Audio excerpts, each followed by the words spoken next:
মুসলমান হইতে গেলে তারপরে আপনাকে সিয়াম পালন করতে হবে। সিয়াম পালন করতে হবে। সিয়াম মানে কি? আত্মসংযম।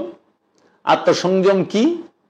শুধু কি আপনি পান এবং আহার, খাওয়া দাওয়া এবং পান করা হইতে বিরত থাকবেন? না, আত্মসংযম হচ্ছে একজন মুসল্লি, একজন সাধক, সে সব সময় যাবতীয় পান, আহার, কামাচার, পাপাচার, এই সকল বিষয় থেকে, মোট কথা ষড়রিপুর বন্ধন হইতে নফসকে ছিন্ন করবে এবং ছিন্ন করার মোহরায় লিপ্ত থাকবে সর্বক্ষণ।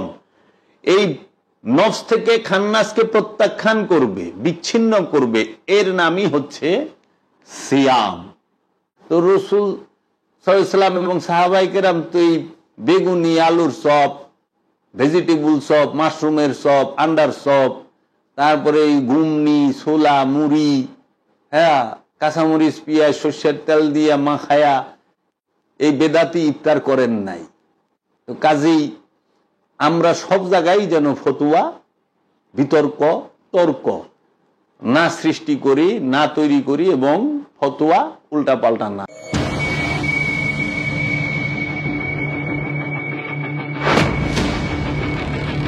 আসসালামু আলাইকুম ওয়া রাহমাতুল্লাহি ওয়া বারাকাতুহু। বিসমিল্লাহির রহমানির রহিম। ইয়া আইয়ুহাল্লাযীনা আমানু কুতিবা আলাইকুমুস সিয়াম কামা কুতিবা আলা আল্লাযীনা মিন ক্বাবলিকুম লাআল্লাকুম তাত্তাকুন।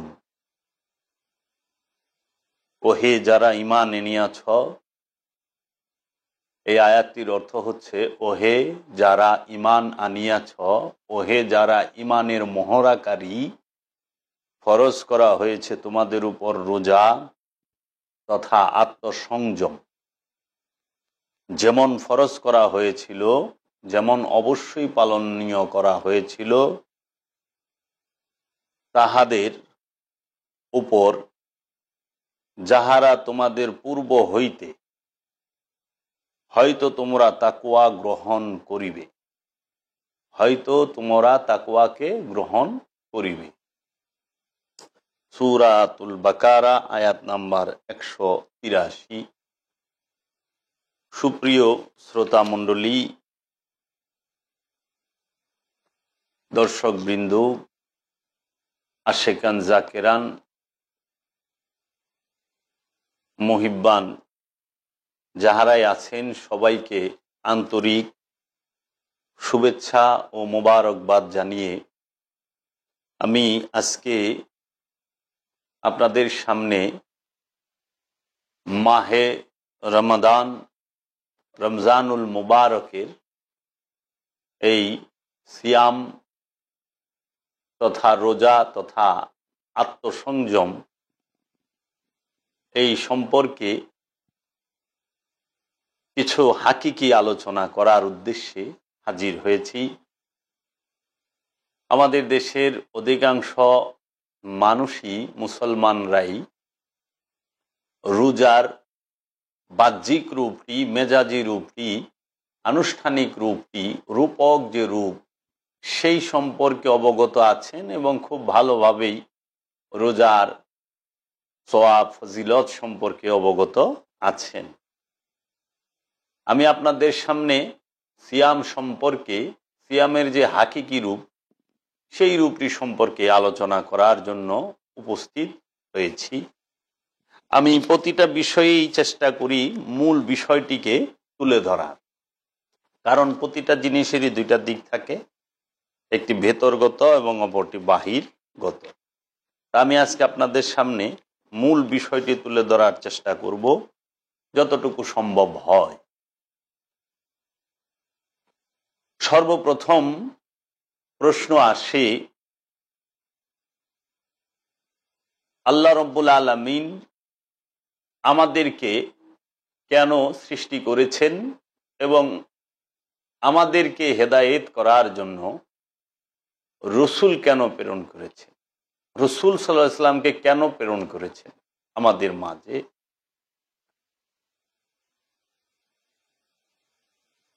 মানুষকে পৃথিবীতে পাঠানোর উদ্দেশ্য কি? মানুষকে পৃথিবীতে পাঠানোর উদ্দেশ্য হচ্ছে আপন পবিত্র নফস হতে তথা প্রাণ হতে, আপন পবিত্র প্রাণ হইতে খান্নাসরূপী শয়তানটিকে তথা কামনারূপী শয়তানটিকে সম্পূর্ণরূপে বশীভূত করে তথা মুসলমান বানাবার উদ্দেশ্যে আমাদেরকে পরীক্ষা করার জন্যই পাঠানো হয়েছে। আমরা সবাই এই পৃথিবী নামক গ্রহে এবং এই দুনিয়াতে পরীক্ষা দেবার জন্যই এসেছি। রব্বুল আলামিন আমাদেরকে পরীক্ষা নেবেন, আমাদের পরীক্ষা নেবেন। প্রতিটি জিনিসের ভেতর এবং বাহির থাকে। আমি এই বিষয়ে একটু বলতে চাই আপনাদের সামনে।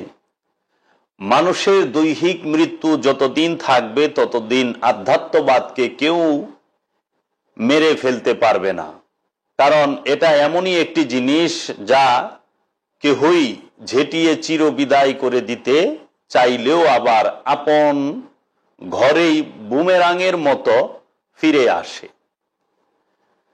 আনুষ্ঠানিক ধর্ম পালনের মধ্যে যত সুন্দর এবং পরিপূর্ণ রূপই থাক না কেন, উহা হলো আইন তথা সৈনিক ধর্ম। আইনের ভেতর আনুষ্ঠানিক ধর্ম পালনের সুন্দরতম সামাজিক শৃঙ্খলা পেতে পারি এবং পেতে পারি সুন্দরতম নৈতিক আদর্শ, কিন্তু প্রেম কখনোই পাওয়া যায় না, কারণ আইন প্রেমকে সহ্য করে না। ঠিক তেমনি প্রেমের ভেতর আত্মহুতি দেবার বৈচিত্র্য পেতে পারি। আমরা পরিষ্কার দেখতে পাই যে ইসলামে প্রায় বিষয়গুলোর দুইটি দিক আছে, একটি বাহিরের দিক এবং অপরটি ভেতরের দিক। বাহিরের দিকটির উপর গবেষণামূলক ধ্যান ধারণা থাকলেই ভেতরের বিষয়টি কম বেশি ধরা পড়তে বাধ্য। যাকে যতটুকু বুঝবার এবং ব্যাখ্যা করবার রহমত আল্লাহ কর্তৃক দেওয়া হয়ে থাকে সে ততটুকুই বুঝতে পারে। তাই এই বুঝবার শক্তির আদান প্রদান হলে জ্ঞান ও রহস্যলোকের বিষয়গুলো সাধারণ মানুষ বুঝতে না পারলেও অস্বীকার করে না। রূপক আর আসল এক নয়, তবে রূপক আসলের পরিচয়ের সুন্দর বাহন। অনেক সময় আসলকে বাদ দিয়ে রূপকটিকেই একমাত্র বিষয় মনে করে নিলেই বিষয়টি আনুষ্ঠানিক গণ্ডিতেই সীমাবদ্ধ থেকে যায়। বিষয়টি আনুষ্ঠানিকতার গণ্ডিতেই সীমাবদ্ধ থেকে যায়। তখন আসলটি অনুষ্ঠানের চাপে হারিয়ে যায়। কেউ আসলটি তুলে ধরতে চাইলে রূপকের বিশ্বাসী যারা তারা গালি দেবার নানা রকম ফতোয়া দিতে থাকে। এই ফতোয়ার আবর্জনায় সত্য ঢেকে যায়, তবে চিরতরে ঢাকা যায় না। কিছু গবেষক বারবার আসল বিষয়টি তুলে ধরে এবং জ্ঞানীরা বুঝতে পারে এবং গ্রহণ বর্জনের ফেরকাবাজি, ঝগড়া এমনকি মারামারিতে গিয়ে ঠেকে। গবেষকেরা কিন্তু রূপকটিকে কোনো দিনই অস্বীকার করে না, শ্রদ্ধার সঙ্গে বলে যে রূপকের প্রয়োজন আছে, অনুষ্ঠানের প্রয়োজন আছে, তবে অনুষ্ঠান মোটেই আসল বিষয় নয়, বরং আসলকে চিনিয়ে দেবার বাহন মাত্র। আপনি বুকে হাত রেখে বলুন তো, মক্কার মিনাতে অবস্থিত তিনটি বড়, মেজো এবং ছোট শয়তান কি আসল শয়তান? না, মোটেই না। বলবেন এগুলোর রূপক শয়তান, এগুলোর প্রয়োজন আছে আসল শয়তানের পরিচয় পাবার জন্য। কিন্তু যারা এই তিনটি রূপক শয়তানকেই আসল শয়তান বলে বিশ্বাস করে তাদেরকেই বা বলার কি থাকতে পারে? যারা চোখে আঙ্গুল দিয়ে বোঝাতে চাইলেও বুঝতে চাইবে না, তাদেরকে আল্লাহর হাতে ছেড়ে দেওয়াই ভালো। কিন্তু এই রূপকওয়ালারাই যখন তেরে মারতে আসে, নানা রকম গালাগালি দেয় এবং জোর করে মুখ বন্ধ করে দিতে চায়, তখন কি করা উচিত? আপনি বলে দিন। এভাবেই ধর্ম নিয়ে অনেক ভুল বোঝাবুঝির সৃষ্টি হয়েছে এবং এখনো হচ্ছে। যদি কোনো গবেষক বলেন যে রূপক তিনটি শয়তানের মতো, কাবা ঘরটিও রূপক, ইহা আসল কাবা নয়, আসল কাবা মুমিনের দিল, আর মুমিনের দিল যদি কাবা হয় তো সেই কাবা জ্যান্ত কাবা। যদি কোনো গবেষক বলেন যে রূপক 3টি শয়তান, আসল শয়তান নয়, আসল শয়তান জ্যান্ত শয়তান, এবং শয়তানের কাজ কামগুলো ভয়ঙ্কর এবং প্রকাশ্য শত্রু। রূপক শয়তান মৃত, সুতরাং মৃত শয়তানের কোনো কাজ কাম থাকে না। কেবল অনুষ্ঠানের যে শয়তান সে মৃত, আনুষ্ঠানিক শয়তান, মেজাজি শয়তান, মিনার মধ্যে যে 3টি খাম্বা আছে, একটি বড় শয়তান, মেজু শয়তান এবং ছোট শয়তান, এই 3টি শয়তানই মৃত শয়তান। এই 3 মৃত শয়তানের কোনো কাজ কারবার থাকে না। কেবল আসল এবং জ্যান্ত শয়তানের পরিচয়টি মনে করিয়ে দেওয়া। কেউ মনে করতে পারে, আবার কেউ পারে না। তাই অনুষ্ঠান এবং আসল বিষয়টি পাশাপাশি চলে, কেউ ধরতে পারে, কেউ পারে না। অনুষ্ঠানটি নিয়ে এত বেশি মাতামাতি করা হয় যে মনেই হয় না এর মাঝে আসল বিষয়টি প্রচ্ছন্নভাবে লুকিয়ে আছে। এই ভুলগুলো আমাদেরকেই শুধরিয়ে নিতে হবে, নতবা ভুলের গর্তে বারবার পড়ে যাবার সমূহ বিপদ থাকতে পারে। রূপক কাবার তোয়াফটি কোনো অবস্থাতেই খাটো করে দেখা ঠিক নয়, কারণ রূপকের মাঝেই আসলটিকে ধরতে হয়, ধরে নেবার জ্ঞান অর্জন করতে হয়।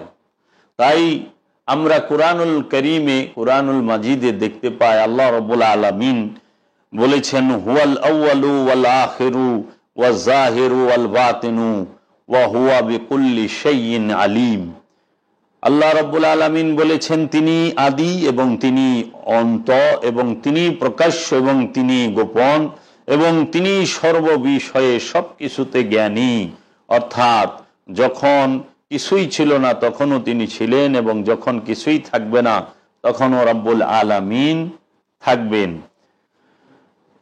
এ যেন মহাকালের গর্ভে বিলীন হয়ে যাওয়া মুক্তোর আর সন্ধান কেউ খেপার পরশমণি খোঁজার মতো খুঁজে পেল না। যারা ধনী গরিব আল্লাহ বানায় বলে আল্লাহর উপর সমস্ত দোষ চাপিয়ে দিয়ে নিরপরাধ সেজে তথাকথিত সভ্যতার অনুশীলন আমাদের কলেজ বিশ্ববিদ্যালয়ে করান, তারাই দায়ী। আমরা সমাজে বলে থাকি ধনী গরিব আল্লাহ বানান, এই কথা বলে সমস্ত দোষ আমরা ওই দিকে চাপিয়ে দিয়ে নিজেরা খুব সভ্য এবং জ্ঞানীর ভাব ধরে থাকি। কিন্তু এবং এই বিষয়গুলো আমাদেরকে কলেজ বিশ্ববিদ্যালয় এবং মাদ্রাসায়ও পড়ানো হয়, এবং তারাই ইহার জন্য দায়ী। এরকম তথাকথিত সভ্যতার বাতাস সেবন করে যারা এক বোঝা ডিগ্রির নরমুন্ড গলায় পরে শিক্ষিত গবেষক বলে সমাজে পরিচিত, তাদের কাছে আসল বিষয়টি উদ্ধার করতে যাওয়া অনেক ক্ষেত্রে অরণ্যে রোদনের শামিল। বরং আসল বিষয়টিকে তারা এমনভাবে কবর চাপা দিয়ে ফেলেছে যে আসলটা মাথা উঁচু করে যদি কখনো উকি ঝুঁকি মারতে চায় তখনই ভূত দেখা মারপিটের মতো নকল বলে, তখনই ভূত দেখে মারপিটের মতো নকল বলে চেঁচিয়ে সমাজকে আরো বিভ্রান্তির তলে তলিয়ে দেয়। আমি এই বাণীগুলো পাঠ করলাম আমার মুর্শিদ কিবলা ও কাবা কালান্দার বাবা জাহাঙ্গীরের লিখিত কিতাব থেকে।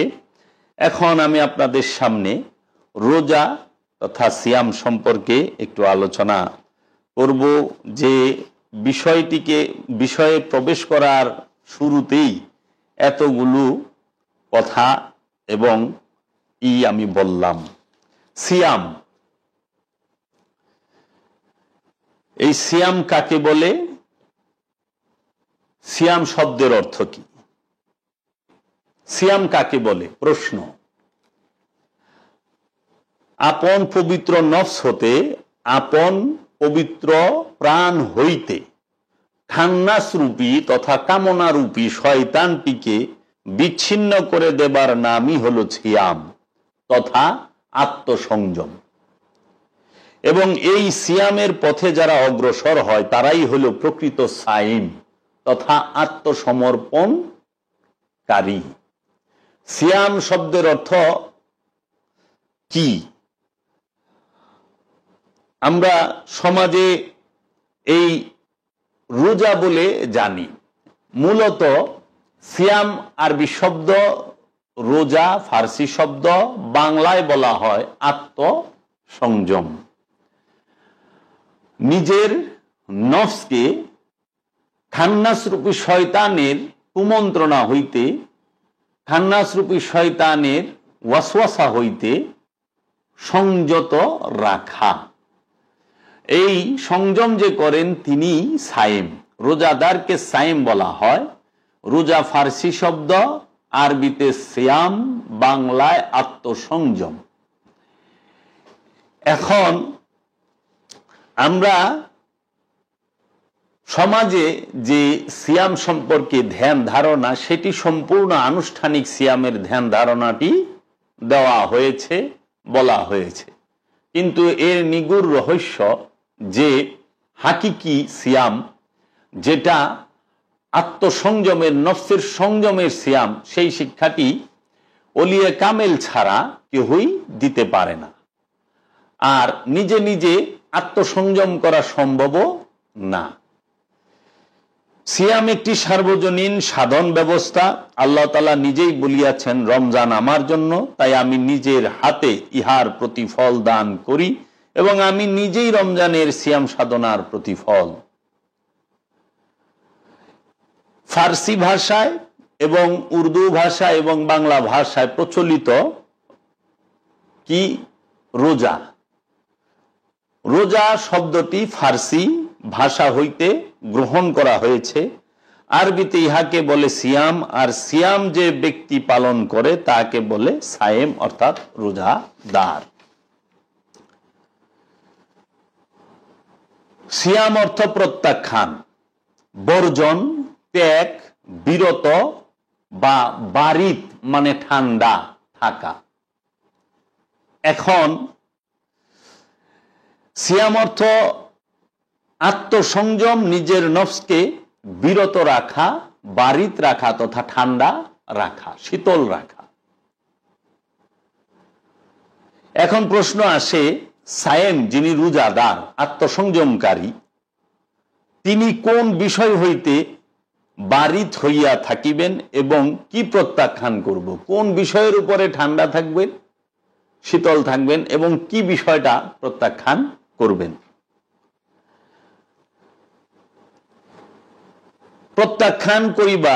প্রত্যাখ্যান করার এবং শীতল থাকার তথা শীতল হইবার একমাত্র বিষয় হইল দুনিয়া তথা তাগুত। এই তাগুত থেকে বিরত থাকবে।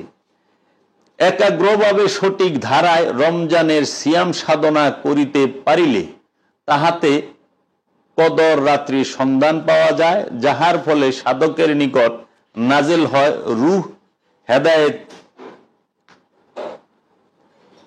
এখন আমাদের সমাজের মধ্যে আমরা যে রোজা, প্রচলিত রোজার যে বিষয়গুলো জানি, সিয়াম কেন? সিয়াম হলো রব্বুল আলামিনকে খুশি করার জন্য। রোজা হইল একটি মাধ্যম। রোজা আল্লাহ রব্বুল আলামিনকে খুশি করার একটি মাধ্যম। রোজার সময়ে পান, আহার এবং যৌন ক্রিয়া হইতে সম্পূর্ণরূপে বিরত থাকা এবং যাবতীয় পাপাচার, কামাচার, পাপের কর্ম, কামনার কর্ম থেকে বিরত থাকা এবং এই যাবতীয় পানাহার, পাপাচার, কামাচার, এই সকল কিছু থেকে বিরত থাকার একটি মাত্র মাধ্যম, সেটি হলো এই সিয়াম। এই রোজার মাধ্যমে নফসের সঙ্গে খান্নাসটিকে দুর্বল করার জন্য এটা একটি মূল্যবান শিক্ষণীয় আদর্শ। সিয়াম হইল নফসের সাথে খান্নাসরূপী শয়তান যে রক্তের পরতে পরতে মিশে আছে, আমাদের ইন্দ্রিয় অনুভূতির মাঝে যে পরতে পরতে খান্নাসরূপী শয়তান মিশে আছে, সেই খান্নাসরূপী শয়তানকে দুর্বল করার জন্য সবচেয়ে বড় মাধ্যম এবং হাতিয়ারটি হচ্ছে এই সিয়াম তথা আত্মসংযম, মাহে এই রোজা। যারা ঈমান এনেছে তাদেরকেই বলা হচ্ছে যে, একটু খেয়াল করবেন, সূরা বাকারার 183 নম্বর আয়াতের সর্বপ্রথম বলা হচ্ছে, ইয়া আইয়ুহাল্লাযীনা আমানু, হে যাহারা ঈমান আনিয়াছ, ঈমানের মহড়াকারী। সিয়ামটা কে করবে? আমানু। আমানু কাকে বলে? আমানু হচ্ছেন যিনি রসুলের হাতে হাত রেখে রসুলের উপর ঈমান এনেছেন এবং রসুলের জবান মুবারক থেকে যে কোরআনুল কারীম এসেছেন রবের তরফ হইতে, আল্লাহ রব্বুল আলামিনের কালাম আল কোরআনকে বিশ্বাস করেছেন এবং আল্লাহ রব্বুল আলামিনের উপরে মৌখিকভাবে বিশ্বাস এনেছেন, জবানি বিশ্বাস এনেছেন এবং নবীগণদের উপরে ঈমান এনেছেন, রসুলগণদের উপরে ঈমান এনেছেন, কিয়ামত দিবসের উপরে ঈমান এনেছেন, ইয়াউমুল আখিরাতের উপরে ঈমান এনেছেন, ফেরেশতাদের উপরে ঈমান এনেছেন, কিতাবের উপরে ঈমান এনেছেন। কি মৌখিক বিশ্বাস, মৌখিক যেটা প্রাথমিক, তাকে আমানু বলে পূর্ণ ঈমানে পৌঁছাবার জন্য। তাই আল্লাহ রাব্বুল আলামিন বারবার তাগিদ দিয়েছেন, ইয়া আইয়ুহাল্লাযীনা আমানু দুখুলু ফিস সিলমি কাফাতান, হে যাহারা ঈমানের মহড়াকারী, আমানু, তোমরা পরিপূর্ণ রূপে দ্বীনের মধ্যে প্রবেশ করো, ইসলামের মধ্যে প্রবেশ করো।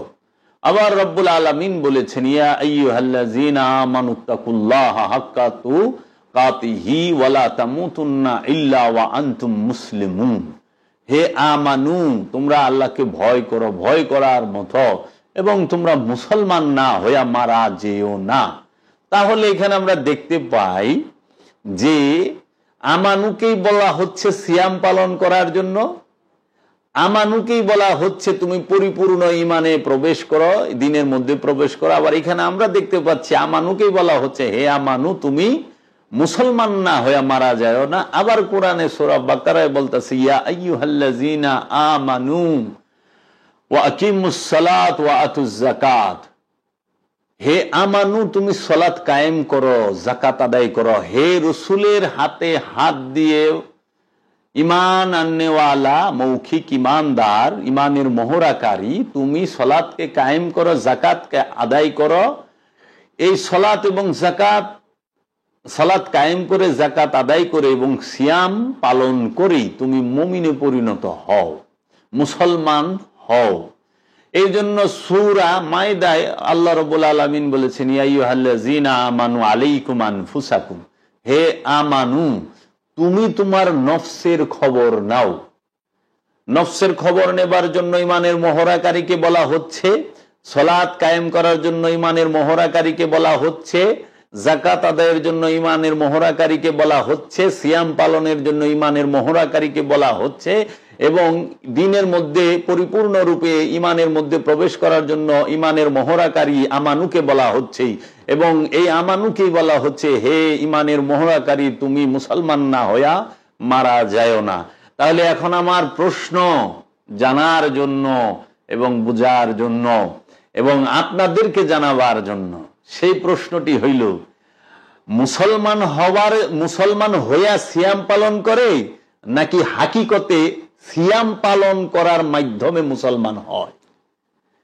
এই নামাজ কি ইসলামের রুকু, যেগুলো স্তম্ভ, যে ঈমান, সালাত, যাকাত, সিয়াম, হজ, কুরবানি, এই যে বিষয়গুলো, এইগুলো দিয়ে এগুলো কি মুসলমান হয়ে করে নাকি মুসলমান হওয়ার জন্য করতে হয়? আমি সারা কোরআন গবেষণা করে আমি এটুক পেয়েছি যে সালাত এবং যাকাত এবং হজ, কুরবানি, এই বিষয়গুলো এবং সিয়াম, এই বিষয়গুলো আদায় করতে হয়, পালন করতে হয়, প্রতিষ্ঠিত করতে হয়, উৎসর্গ করতে হয় একমাত্র মুসলমান হওয়ার জন্য, মুসলমান পরিপূর্ণভাবে মুসলমান হওয়ার জন্য। এর জন্য বলা হয়েছে, হে আমানু, তোমরা মুসলমান না হয়ে মারা যায় না। হে আমানু, তোমরা কিন্তু শয়তানগ্রস্ত হয়ে মারা যায় না। তোমরা খান্নাস রূপী শয়তান হতে মুক্তি নাও। তোমরা খান্নাস রূপী শয়তানকে তোমরা তোমাদের নফস থেকে তাড়িয়ে দাও। তাই আমরা দেখতে পাই মুসলমান শব্দটা অনেক উঁচু স্তরের এবং অনেক ব্যাপক এবং বিস্তৃত। একমাত্র আল্লাহর মনোনীত দিনের নাম হচ্ছে ইসলাম, আর এই দিনের মধ্যে যারা প্রবেশ করেছেন তারাই হইল মুসলমান। আর এই মুসলমান হওয়ার জন্য আপনাকে অবশ্যই অবশ্যই আপনার নফসের খবর নিতে হবে। আপনাকে রসুলের কাছে বায়াত গ্রহণ করে রসুলের কথা মতো, রসুলের ইচ্ছা মতো, রসুলের আদেশ অনুযায়ী আপনাকে সালাত কায়েম করতে হবে, যাকাত আদায় করতে হবে, হজ কুরবানি সিয়াম পালন করতে হবে, হজ করতে হবে এবং আপনি কুরবানি করতে হবে। এখন আমরা তো অধিকাংশ মানুষ জানি না যে এই যে বিষয়গুলোর বাংলা কি। আপনি দেখেন মুসলমান হওয়ার জন্য কি কি করা লাগে, কত সুন্দর, কত সাধারণ। মুসলমান হওয়ার জন্য সর্বপ্রথম কি করতে হবে? ঈমান আনতে হবে। ঈমান কি? ঈমানের মূল স্তম্ভকে, ঈমানের মূল স্তম্ভই হচ্ছে আল্লাহর রসুল সাহেবে মেরাজ সুলতানে আম্বিয়া সরকারে দো আলম নূরে মুজাসসাম সৈয়দুল মুরসালিন আকা মৌলা তাজদারে হরম মহাপ্রভু মোহাম্মদ মুস্তফা আহম্মদ মুস্তফা সাল্লাল্লাহু আলাইহি ওয়াসাল্লাম। এই মোহাম্মদ সাল্লাল্লাহু আলাইহি ওয়াসাল্লামের হাতে হাত রেখে বায়াত গ্রহণ করে তাহার উপরে ঈমান এনে এবং রসুলের বাণী আল কোরআনকে, আল্লাহ নিজেই কোরআনুল মাজিদে রসুল বলেছেন ইন্নাহু লা কাউলুন রসুলিন করিম, 69 নম্বর সূরা 40 নম্বর আয়াত এবং সূরা তাকবীরের 19 নম্বর আয়াত, ইন্নাহু লা কাউলুন রসুলিন করিম, নিশ্চয়ই এই কোরআন সম্মানিত রসুলের বাণী। এই সম্মানিত রসুলের বাণীর উপরে বিশ্বাস করা এবং সম্মানিত রসুলকে বিশ্বাস করা, তার হাতে হাত রেখে বায়াত হওয়ার প্রথম স্টেপ হচ্ছে ঈমানের, যাকে বলা হয় আমানু।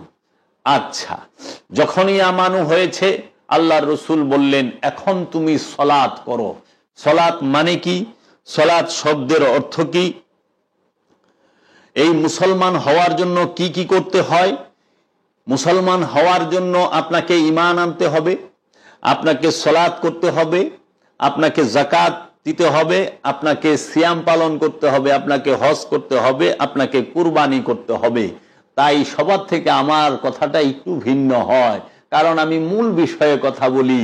তাই আমি বলি মুসলমান হয়ে নামাজ না, নামাজ হচ্ছে মুসলমান হওয়ার জন্য। মুসলমান হইয়া যে নামাজ আমরা আদায় করি সেটা হলো মৌখিক মুসলমান, আদর্শের মুসলমান নয়। এর জন্য আদর্শের মুসলমান হওয়ার জন্য মৌখিক যে মুসলমান, আনুষ্ঠানিক যে মুসলমান, জন্মগত মুসলমান যিনি, তাকে সলাত করতে হবে, তাকে রসুলের কাছে বায়াত গ্রহণ করে রসুলের কথা মতো সলাত করতে হবে এবং মুসলমান হওয়ার জন্য যাকাত আদায় করতে হবে, মুসলমান হওয়ার জন্য সিয়াম পালন করতে হবে, মুসলমান হওয়ার জন্য আপনাকে হজ করতে হবে, মুসলমান হওয়ার জন্য আপনাকে কুরবানি করতে হবে। আমরা যে মুসলমান হয়ে নামাজ পড়ি, সলাত করি, যাকাত দেই, হজ করি, কুরবানি করি, সিয়াম পালন করি, এইটা হইল জন্মগত মুসলমান, মৌখিক মুসলমান, দলগত মুসলমান, আনুষ্ঠানিক মুসলমান এবং আমরা প্রাথমিক যে স্টেজ সেই মুসলমান আমরা। তাই মুসলমান অনেক বড় মুসলমান যিনি, তার গুণগুলো কোরআনে বলা হয়েছে।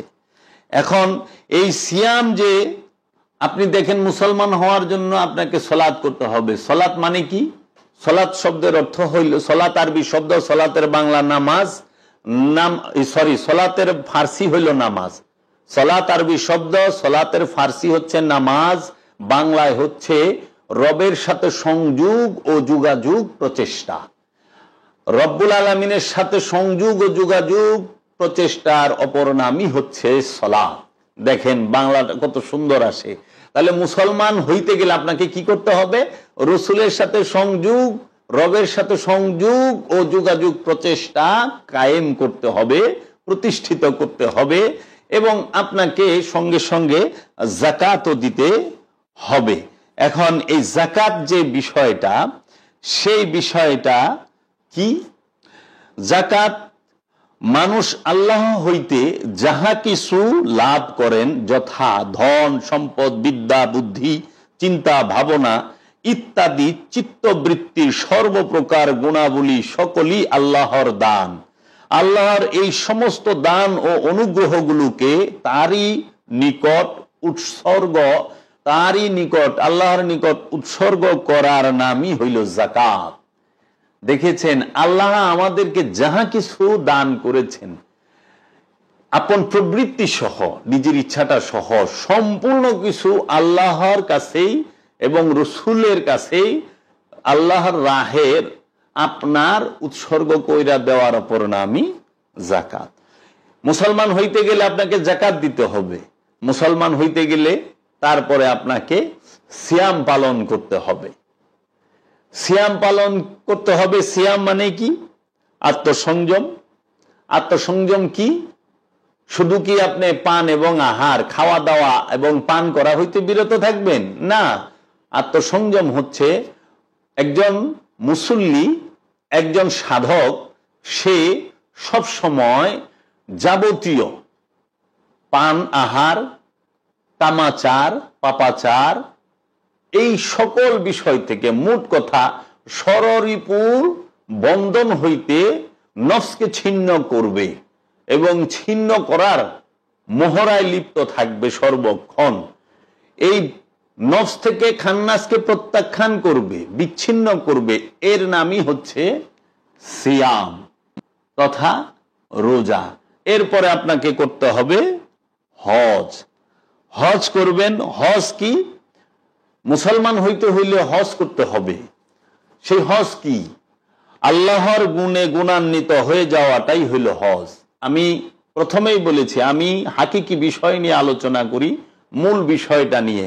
আনুষ্ঠানিক বিষয়, সোয়াবের বিষয়, দোয়ার বিষয় সবাই জানেন, কিন্তু মূল বিষয়টা স্বার্থের কারণে অথবা অন্য কোনো অজ্ঞাত কারণে আমাদের সমাজে তুলে ধরা হয় না। যারা মূল সত্য বিষয়টি তুলে ধরে, কালে কালে সর্বসময় আমরা দেখতে পেয়েছি তাদেরকে অত্যাচার, জুলুম, নির্যাতন, নিপীড়ন করেছেন এই বস্তুবাদী ধার্মিকেরা, স্বার্থবাদী ধার্মিকেরা এবং পুঁজিবাদী ধার্মিকেরা, যারা নিজের পুঁজিটাও ঠিক রাখবে, আবার তাহারা বলবে আমরা ইসলামীয় প্রবেশ করছি এবং আমরা তৌহিদি জনতা হয়ে গেছি। হ্যাঁ, পুঁজি ঠিক, সব ঠিক, পূজা করে ক্ষমতার, কয় তৌহিদি জনতা। এই যে বিষয়গুলো আমাদের সমাজে বর্তমানে প্রচলিত, এই বিষয়গুলো বর্তমানে আমরা যে অনেক কিছু দেখতেছি, যে ইদানিং দেখতেছি তৌহিদি সুর আছে কিছু, যারা বিভিন্ন মাজারে, দরবারে, খানকা এবং বিভিন্ন মানুষের বাড়িতে অযথাই বিশৃঙ্খলা সৃষ্টি করে তাদের বাড়িঘর লুটপাট করতেছেন। তাদের ভেড়া, বকরি, মহিষ, দুম্বা, উট সব চুরি করে লুট করে নিয়ে যাইতেছে। তাহলে কিছু তৌহিদি সুর মাইন্ড করেন না আপনারা। তৌহিদি কিছু ডাকাত দেখলাম, তৌহিদি কিছু সন্ত্রাসী দেখলাম, তৌহিদি কিছু লুটেরা দেখলাম। এরা হলো তৌহিদি লুটেরা, তৌহিদি সুর, তৌহিদি ডাকাত এবং তৌহিদি ফ্যাসাদ সৃষ্টিকারী।